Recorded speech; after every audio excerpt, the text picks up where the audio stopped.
नमस्कार, मी मेघना एरंडे जोशी आपल्या सगळ्यांचं स्वागत करते आपल्या जिव्हाळ्याच्या कार्यक्रमात. संतुलन आयुर्वेद प्रस्तुत स्पर्श वात्सल्याचा special partner Jagannath Gangaram Pednekar jewellers. जेव्हा आपण लहान मुलांना भेटतो, त्यांच्याबरोबर वेळ घालवतो, त्यांच्याशी गप्पा मारतो, तेव्हा आपसुकच मनावरचा ताण नाहीसा होतो.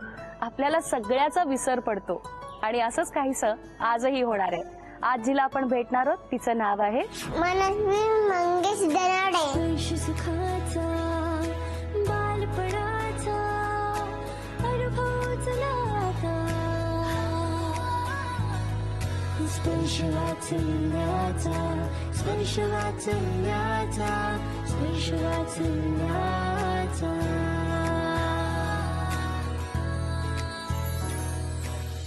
हॅलो, तुला चॉकलेट आवडतं? हो, कुठलं चॉकलेट आवडतं? हे आवडतं. आणि तुला कुठला पक्षी आवडतो? मिठूचा. कुठला? मिठूचा. मिठू. आणि मिठू कसा बोलतो? मिठू मिठू. हो. आणि मला सांग, तुला खायला काय काय आवडतं? काय काय खातेस तू? बर्गर. हा, बर्गर. बर्गर खाते. नाईस. आणि कोण बनवता? आई बनवते का तू हॉटेलमध्ये जाऊन खातेस बर्गर? कुठे जातेस? हॉटेलमध्ये. मला सांग, तुझ्या फ्रेंड्स कोण कोण आहेत? कोण कोण मैत्रिणी आहेत तुझ्या? अन्वी, अर्जुन, आलोही आणि हो. आणि तुम्ही काय खेळता? खेळता काय करणे. काय खेळतात तुम्ही? खेळणे. हो. आणि मला सांग, तुला फिरायला कुठे जायला आवडतं? गार्डन. गार्डन मध्ये. आणि गार्डन मध्ये कोण कोण असतं? मुलं सगळे. सगळी मुलं असतात. मग ते तुझ्याशी भांडतात का खेळतात? खेळतात. हो. कसं खेळतात? ते पाणी ओततात सारखे. पाणी ओततात? कोणावर? विरामध्ये. बिळामध्ये? बिळामध्ये पाणी ओततात. कोण असतं बिळात? उंदीर. झाडीमध्ये पाणी ओततात. अच्छा, झाडामध्ये पाणी ओततात. आणि मग पाणी ओतलं की झाडामध्ये काय होतं? मोठे होतात झाड. हो, झाड मोठे होतात. हो. आणि मग झाडापासून काय मिळतं आपल्याला? सावली. आणि झाड रात्री झोपतात का जागी असतात? झोपतात. मग त्यांना हात लावायचा का नाही लावायचा? झाडांना हात नाही लावायचा. नाही. मग झाडांना हात लावलं तर काय होतं? त्यांनी झोपून जातात. अच्छा, रात्री झाडं झोपून जातात, त्यांना हात लावायचा नसतो. ओके. मला सांग, तुला फुगा आवडतो का? कुठल्या रंगाचा? पिंक. पिंक. वाव. आणि मॅजिक असतं का ग? जादू असते का? जादू. हो. आणि तू भूताला घाबरतेस? नाही घाबरत? तू भूताचे पिक्चर बघते? हो. आणि भूत खरं असतं का खोटं असतं? खोटा. खोटं असतं. मला वाटलं की भूत खरं असतं, पण मला मनस्वीने सांगितलं की भूत खोटं असतं म्हणून. आणि हे सगळी भातुकली कोणी आणून दिली तुला? आईने आणि मामाने. हो. आणि मग तू मामा बरोबर काय खेळतेस? भांडे कुंडे. भांडी कुंडी. कसं खेळता तुम्ही सांग? स्विमिंग करते. स्विमिंग करते. कुठे स्विमिंगला जातेस तू? स्विमिंग पूल मध्ये स्विमिंग करतात.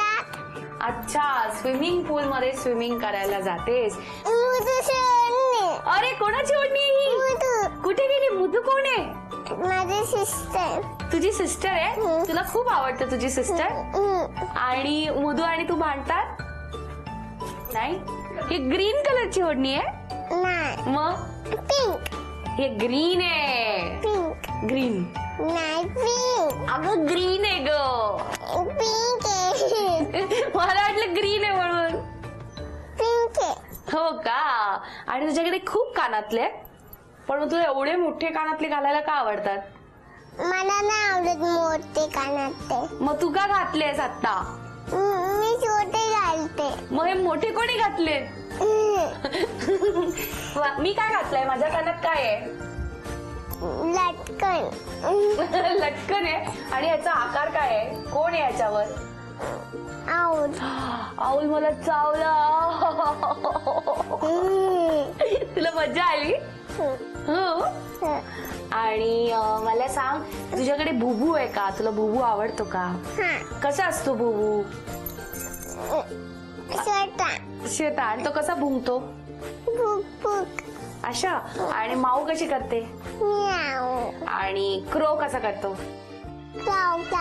हो. पॅरेट कसं करतो? मिठू कसं करतो? मिठू. हो. आणि वाघोबा कसं करतो? हिचा वाघोबा वा करतो वा.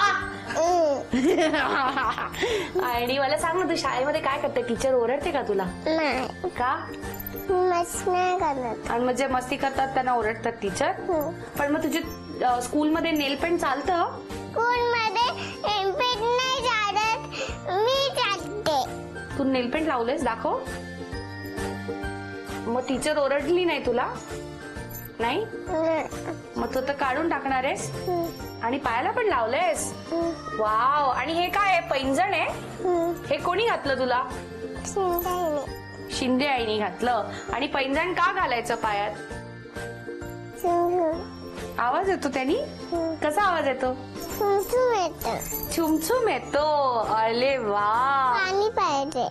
नमस्कार आई बाबा. नमस्कार. तुम्ही तर टीचर आहात, तर मनस्वीचा अभ्यास तुम्हीच घेत नाही, असाल. मी नाही घेत, आईच घेते. अरे असं करायचं? नाही ऐकत ती बाबांकडे, त्यामुळे मलाच तिचा अभ्यास घ्यावा लागतो. तुला कोण ओरडतं? आई ओरडते का बाबा ओरडतात? आई ओरडते. हो. मनस्वी काय एकदम लाडोबा आहे का? हो, एकदम सगळ्यांची सगळ्यांची लढोबा. हिच्या काही गमती जमती आहेत की नाही? भरपूर सारे. सांगा ना आम्हाला ऐकायला आवडतील. गंमत म्हणजे ती असं करते की सगळ्या गोष्टी पप्पांना इन्स्टेट करत राहते. पप्पा असं नाही करायचं, आईला ओरडलं तर बॅड मॅनर्स असतं. पप्पा आईला मदत केली तर गुड मॅनर्स असतं. मी तर आईला सगळी मदत करते. तू आईला मदत करतो का? तू अभ्यास केला, तू आईला मदत केली तर आई आपल्याला गुड मॅनर्स म्हणते. हे तिचं कंटिन्यू पप्पांसाठी तोंडात असतं. हो, अशा करते तू. म्हणजे बेसिकली आईची चमची आहे का थोडीशी? हो, आमच्या दोघींचं ट्युनिंग खूप चांगलं आहे. पप्पासोबत एवढं ट्युनिंग जमत नाही, पण मी खूप म्हणजे पूर्ण माझा वेळ तिच्यासाठीच असतो. संध्याकाळी ऑफिसमधून आल्यावरती ओ बाळा कोणाला भेटायचं तुला सांग? हाय आजी कर. आपल्या आजी बाबांना हाय करा. हे बघ टीव्ही करा, आजी करा. बघते. हे तेव्हा आजी तिथे बघणार आपल्याला. बोला हाय आजी. हाय बाबा. हाय बाबा. ती किती गोड आहे. या कार्यक्रमाच्या माध्यमातून ती तिच्या आजी आजोबांना हाय करतीये. कुठे असतात आजी आजोबा तिचे? कुठे असतात का मनस्वी? भांबेडला. भांबेड कुठे? रत्नागिरी, कोकणात. रत्नागिरी, लांजा तालुका. बाबा तुम्ही सांगणार होतात मला तिच्याविषयी. ती घरातच फिरत होती आणि एकदा हा, तर एकदा काय ती बेडवरती हे करत होते आणि मी इकडे माझं काहीतरी काम करत होतो तर ती मला वाटतं काही बेडवरती आहे असं वगैरे. आणि अचानक एकदा असा आवाज आला एकदम असा फट करून. मला वाटलं ही पलटी, ती नुकतीच त्यावेळेला त्याची पलटी वगैरे मारायला लागली होती. लहान होती? हा, लहान होती एकदम. आणि मला वाटलं आवाज आला, म्हटलं ही. आणि आमची आई पण होती, आमच्या सासूबाई पण होत्या. आणि मी आपलं इथे समोरची पुस्तकं वगैरे काहीतरी घेऊन असं बसलो होतो आणि आई इथे कुठेतरी बसल्या होत्या आणि तिचं तेवढ्यात आवाज आला म्हणून आम्ही बघायला गेलो.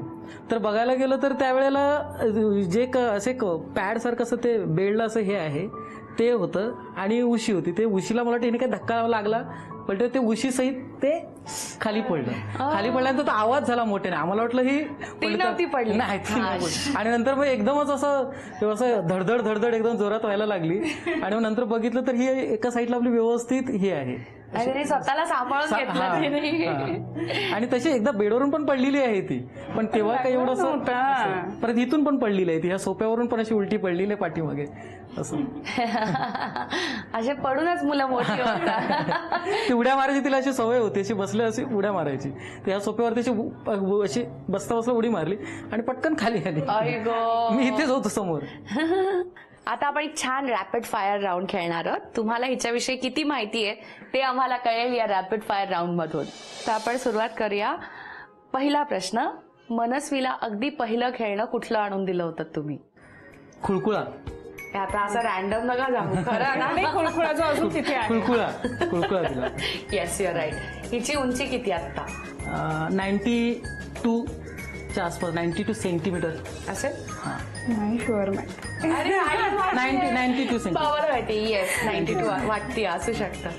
आता जो रविवार येऊन गेला त्याच्या आदल्या रविवारी मनस्वीनी सगळ्यात आधी काय खाल्लं होतं? कमॉन बाबा, यू कॅन डू इट. सगळ्यात आधी मागच्या रविवारी पराठे केले होते मला वाटतं.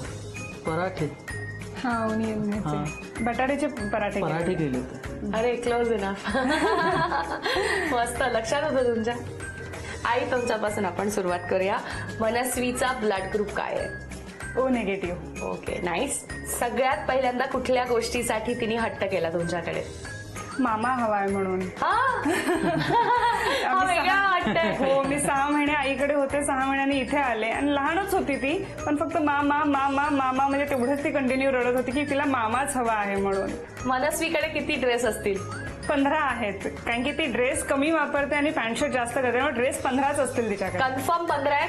हो, 15च असतील. मला वाटलं होतं 17 बोलेल, पण 15 वरती स्टॉप झालेले. आता 17 आणि 15 नक्की ठरवा, नक्की काय ते किती? 15. आणि आई सांगते म्हणजे कारण ती सगळे ड्रेस चेंजिंग वगैरे सगळं तिलाच माहिती, त्यामुळे ती बरोबर सांगत आहे. पॅन्ट शर्ट भरपूर आहे, ड्रेस 15च असतील. बाबांनी आईचंच मान्य केलंय. तर खूप छान उत्तरं या दोघांनी दिलीत. मला तर अनएक्सपेक्टेड उत्तरं पण बाबांकडनं मिळाली. तर हिच्या नातेवाईकांना सुद्धा भेटायचंय आणि तिची मावशी आणि तिची छोटीशी बहीण, मावस बहीण आणि आजी सुद्धा इथे आली आहे. आता आपण खेळणार आहोत चूक की बरोबर. ओके, या साईन्स मी मुलींना देते. हे घ्या. आणि तुमच्या सगळ्यांकडे सुद्धा या साईन्स आहेत, दाखवा. सो आपण लहान मुलांचं संगोपन याविषयी बोलणार आहोत, स्पेशली या दोघींचं आणि जनरिक. तर जी काही प्रतिक्रिया आहे ती चूक की बरोबर ते तुम्ही आम्हाला सांगायचंय आणि स्पेशली आई बाबांनी सांगायचंय. दोघांची मतं वेगळी असू शकतात. आई सांगेल तेच तुम्हाला सांगायला पाहिजे असं काही नाही. हा तर तुम्हाला कळलंय, आपण खेळूया. ओके, तर पहिला मुद्दा, जर मुलांनी मस्ती केली किंवा काही चूक केली तर त्यावेळेस त्यांना मारलंच पाहिजे की नाही?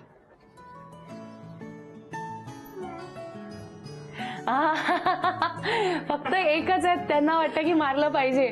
त्यांना माईक द्या प्लीज.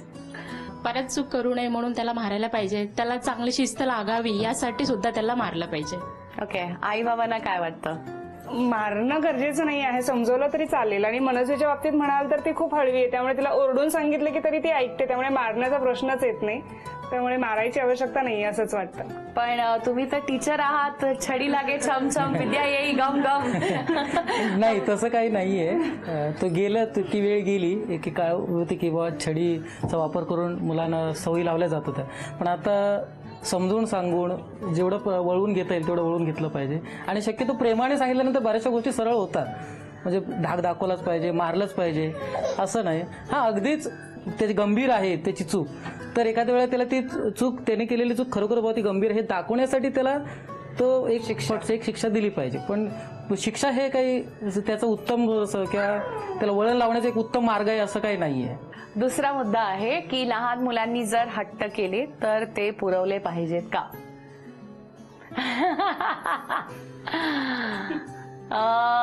मावशी, लहान मुलांचे सगळेच हट्ट काही पुरवले पाहिजे असं मला वाटत नाही. कारण मुलांमध्ये आपण जी जाणीव आहे ही लहानपणापासूनच देत असतो. तर जाणीवेसाठी त्यांना प्रत्येक वेळेस हे समजावं की बाबा हट्ट केलाच पाहिजे. म्हणजे थोडक्यात एक उदाहरण द्यायचं म्हटलं तर एखादी बाहुली घरामध्ये आहे आणि दुकानात गेलं तर बाळ म्हणतं की मला अजून एक बाहुली पाहिजे. तर त्यावेळेस त्याला ती जाणीव करून देणं की एक बाहुली तुझ्याकडे आहे, दुसऱ्या बाहुलीची तुला गरज नाही आहे. तर या जाणीवेची त्यांना आवश्यकता आहे आणि ही जाणीव लहानपणापासूनच निर्माण होते असं मला वाटतं. म्हणजे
आपली जी बोलीभाषा आहे घरामध्ये, जर तीच भाषा शाळेची देखील असेल, शिक्षणाची देखील असेल, तर विचारांची प्रगती ही खूप जास्त उंची गाठू शकते. पण दुसरा एक असा आहे की मराठी माध्यमाच्या चांगल्या शाळा आजूबाजूला आहेत का, हा पण एक फार कळीचा मुद्दा आहे. कारण आजूबाजूला जेव्हा आम्ही बघतो तेव्हा खरंच खूप चांगल्या दर्जाच्या मराठी शाळा मिळत नाही. त्यामुळे पर्याय नसल्या कारणाने बऱ्याच वेळा इंग्लिश मिडियमकडे आपल्याला जावं लागतं. तुम्ही सगळ्यांनी खूपच छान उत्तरं दिलीत आणि प्रत्येकाची मतं वेगवेगळी होती, प्रत्येकाचे विचार वेगवेगळे होते. तर खूप छान वाटलं तुमच्याबरोबर चूक की बरोबर खेळून. आणि आता आपण एक गेम खेळणार आहोत आणि झी युवा तर्फे तुम्ही मनस्वीला जिंकून देणार आहात एक आकर्षक भेटवस्तू. तर खेळ असा आहे की आपल्याकडे काही रंगीत चेंडू आहेत आणि समोर अंड्याचा हा ट्रे ठेवलेला आहे. तुम्हाला इकडनं चेंडू फेकायचा आणि बरोबर तो त्या खाचेत अडकला पाहिजे. जितके चेंडू अडकतील, ज्याचे जास्त असतील तो जिंकला आणि तो मनस्वीला जिंकून देणार आहे झी युवा तर्फे एक आकर्षक भेटवस्तू. यासाठी तुम्हाला मिळतील 2 मिनिटं. ठीक आहे, तयार आहात तुम्ही? Your time starts now. तुम्ही सांगा त्यांना. Shubhangi come on come on come on come on, Shubhangi जिंकायचंय तुला. हळूहळू हळू हळूहळू Shubhangi Shubhangi. Yes yes yes yes yes yes yes.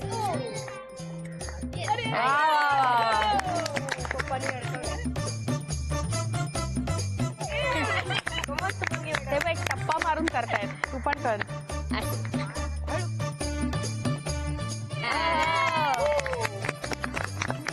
Yes yes yes. Come on Shubhangi come on come on. Yes yes yes.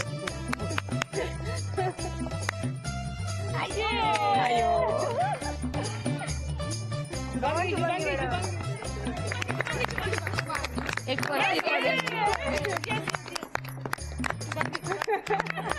शुभांगीकडे पाहायला.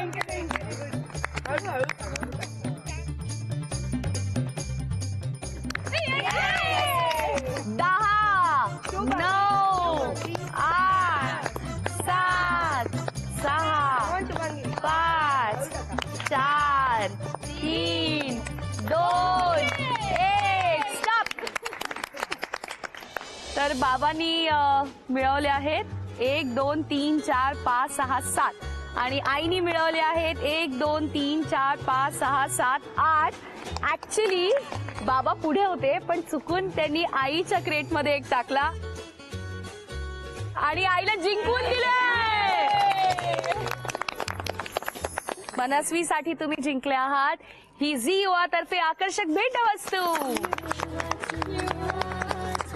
तुम्हाला आजचा आमचा भाग कसा वाटला ते आम्हाला नक्की सांगा आणि तुमच्याही मुलांना या कार्यक्रमात भाग घ्यायचा असेल तर आम्हाला ईमेल करा. आमचा ईमेल आयडी आहे sparsh.vatsalyacha@gmail.com. पुन्हा भेटूया एका नवीन कुटुंबातलं बालपण साजरं करण्यासाठी आपल्या जिव्हाळ्याच्या कार्यक्रमात. संतुलन आयुर्वेद प्रस्तुत स्पर्श वात्सल्याचा. Special partner Jagannath Gangaram Pednekar jewellers.